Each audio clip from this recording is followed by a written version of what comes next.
हरे कृष्णा। माँ ब्रह्माणी के चैनल पे आपका स्वागत है। आज मैं आपको रमा एकादशी जो कार्तिक महीने के कृष्ण पक्ष में आती है उसकी जानकारी दूंगी। ये व्रत हमें किस दिन करना चाहिए, इसका पारण समय क्या है और इसकी महत्व कौन से है और इनकी पूजा विधि क्या है और इसके पीछे की कथा क्या है, इन सब की जानकारी दूंगी। ध्यानपूर्वक सुनिएगा।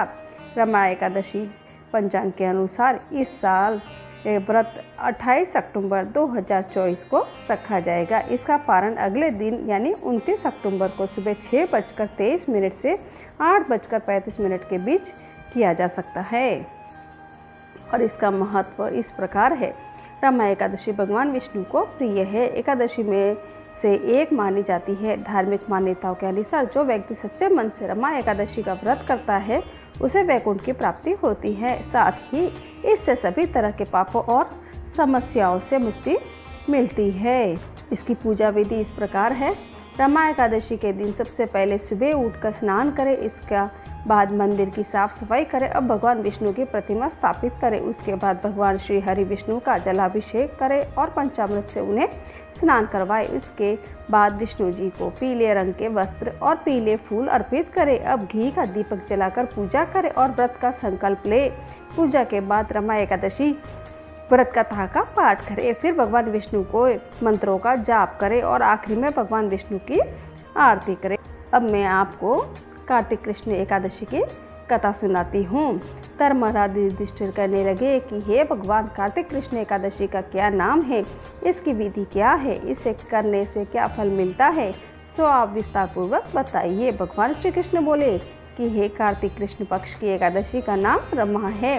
यह बड़े बड़े पापों का नाश करने वाली है। इसका महात्म्य मैं तुमसे कहता हूँ, ध्यान पूर्वक सुनो। हे राजन, प्राचीन काल में मुकुचुंद नाम का एक राजा था। उसकी इंद्र के साथ मित्रता थी और साथ ही यम, कुबेर, वरुण और विभीषण भी उनके मित्र थे। यह राजा बड़ा धर्मात्मा, विष्णु भक्त और न्याय के साथ राज्य करता था। उस राजा की एक कन्या थी जिसका नाम चंद्रभागा था। उस कन्या का विवाह चंद्रसेन के पुत्र शोभन के साथ हुआ था। एक समय वह शोभन ससुराल आया। उन्हीं दिनों जल्दी ही पुण्यदायिनी एकादशी रमा भी आने वाली थी। जब व्रत का दिन समीप आ गया तो चंद्रभागा के मन में अत्यंत सोच उत्पन्न हुआ कि मेरे पति अत्यंत दुर्बल है और मेरे पिता की आज्ञा अति कठोर है।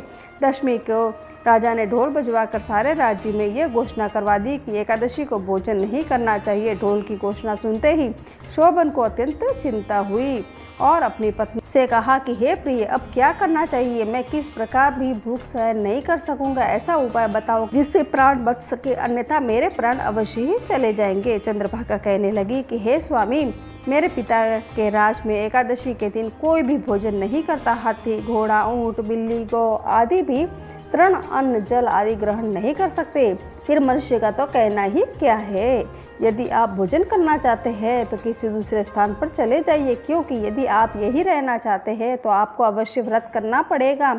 ऐसा सुनकर शोभन कहने लगा कि हे प्रिय, मैं अवश्य व्रत करूंगा। जो भाग्य में होगा वह देखा जाएगा। इस प्रकार से विचार कर शोभन ने व्रत रख लिया और वह भूख और प्यास से अत्यंत पीड़ित होने लगा। जब सूर्य नारायण अस्त हो गए और रात्रि को जागरण का समय आया तो वैष्णवों के अत्यंत हर्ष देने वाला था, परंतु शोभन के लिए अत्यंत दुखदायी हुआ। प्रातःकाल होते शोभन ने प्राण निकल गए। तब राजा ने सुगंधित काष्ठ से उसका दाह संस्कार करवाया, परंतु चंद्रभागा ने अपने पिता की आज्ञा से अपने शरीर को दग्ध नहीं किया और शोभन की अंत्येष्टि क्रिया के बाद अपने पिता के घर में ही रहने लगी। रमा एकादशी के प्रभाव से शोभन को मंदराचल पर्वत पर धन धान्य से युक्त तथा शत्रुओं से रहित एक सुंदर देवपुर प्राप्त हुआ।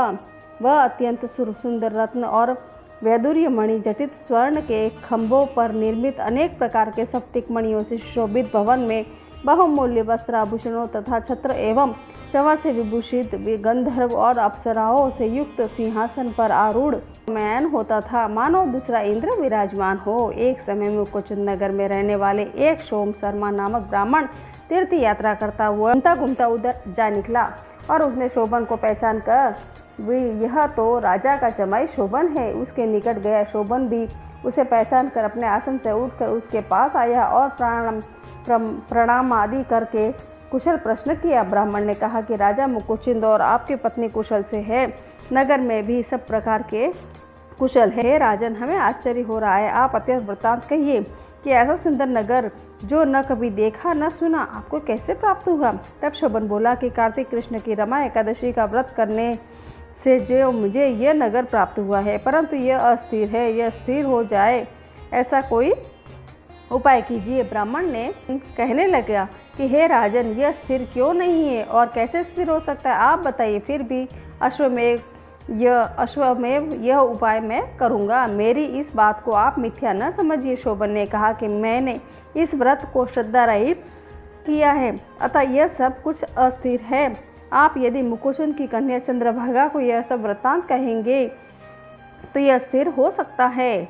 ऐसा सुनकर वह उस श्रेष्ठ ब्राह्मण ने अपने नगर लौटकर चंद्रभागा से सब वृत्तांत कह सुनाया। ब्राह्मण के वचन सुनकर चंद्रभागा बड़ी प्रसन्नता के साथ ब्राह्मण के कहने लगी कि हे ब्राह्मण, यह सब बातें आपने प्रत्यक्ष देखी है या सपने की बातें कर रहे हैं। ब्राह्मण कहने लगे कि हे पुत्री, मैंने महावन में तुम्हारे पति को प्रत्यक्ष देखा है, साथ ही किसी से विजय न हो ऐसा देवता के नगर के समान उसका नगर भी देखा है।